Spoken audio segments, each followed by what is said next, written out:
ও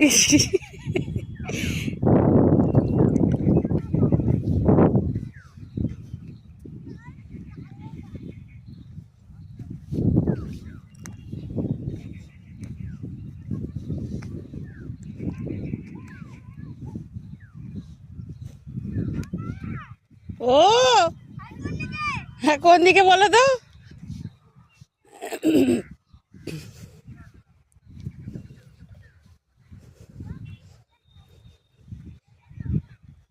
ওদের খুব ভালো লাগছে এরকম মাঠের আল দিয়ে ছুটতে। নিজেরাই বারবার বলছিল মা ভিডিও করো, আমরা ছুটবো, তুমি ভিডিও করো। ওই দেখুন চলে গেছে, প্রথমে গেল দাদুর কাছে, তারপর দূর থেকে দেখতে পেয়েছে সোনু মামাকে, ছুটতে চলে গেল সোনু মামার কাছে। পুরো মাঠে এখন চাষের সিজন।